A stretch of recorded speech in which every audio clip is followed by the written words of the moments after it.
bien les gars, ça y est, une bonne nouvelle dans le cadre de l'affaire de racisme au restaurant Manco à Paris, puisque le parquet de Paris a ouvert une enquête préliminaire visant le restaurant. Bien oui les amis, le pouvoir des réseaux sociaux a encore frappé. Alors pour ceux qui n'ont pas suivi l'histoire, ce mercredi il y a une jeune femme qui s'appelle Tigui Diallo qui a posté un TikTok dans lequel elle montrait toutes les personnes noires se faire recaler à l'entrée de ce restaurant de haut standing à Paris à la Vue-Montagne. Vous les voyez à l'image très bien habillés, mais le vigile leur a dit que leur tenue n'était pas convenable. Et sur la vidéo on voit tous des blancs passer, même avec des baskets, et tous les blancs rentrent. Bref, ce TikTok a fait le buzz, et plusieurs vidéos se sont rajoutées à ce témoignage-là, et c'est devenu une grosse affaire. Alors, par le biais des réseaux sociaux, Tony Gomez, le président du Manco, a reconnu les faits de racisme, mais d'après lui, ce n'était qu'un cas isolé, et c'est pourquoi ils ont viré le vigile du soir. Mais écoutez, c'est là que ça devient drôle.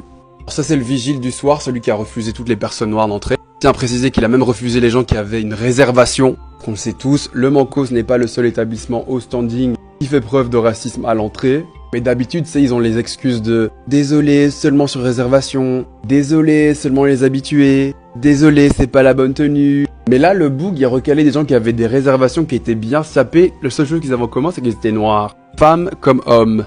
Lui, il a fait une story en mode « Ben non, je suis pas comme ça. Regardez la tête de mes amis. Vous pensez vraiment que je suis un raciste ? Je n'ai fait que suivre les ordres. » Et bien maintenant, il y a de nouvelles recrues apparemment à l'entrée du Manco. Je vois un monsieur noir là, je vois un autre monsieur noir là. Ça prouve bien qu'ils ne sont pas racistes.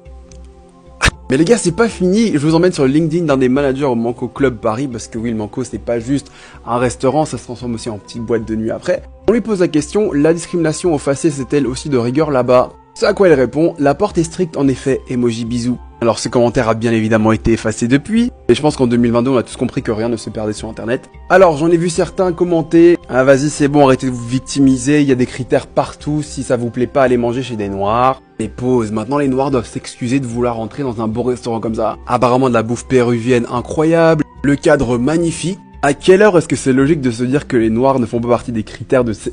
Restaurant de luxe, ça veut pas dire restaurant pour les blancs. Je vais même pas commencer à argumenter sur le fait que les noirs aussi peuvent tenir un restaurant de luxe, enfin bref, on va rentrer là-dedans. C'est pas se victimiser de dire que le Manco c'est raciste, que les noirs les tissemés on n'y retournera pas, que les noirs vont boycotter sa propre, qu'il n'y a pas un centime qui va aller dans la poche de ces racistes. C'est pas se victimiser, hein, t'inquiète, on va pas ramper pour rentrer là-dedans. Hein. Si Nathalie, big up à Yuzi, a le droit d'aller se faire un poulet mafé dans un restaurant africain, les noirs qui se sont fait recaler avaient tout autant le droit d'aller bouffer péruvien au Manco, et même s'ils allaient dans un restaurant de gastronomie française, pur et dur, ils ont aussi le droit d'aller manger là-bas. Sans se dire, ah mais attention, frère, témoignages pleuvent des noirs, des tissemés, des arabes, bref, bye bye le Manco.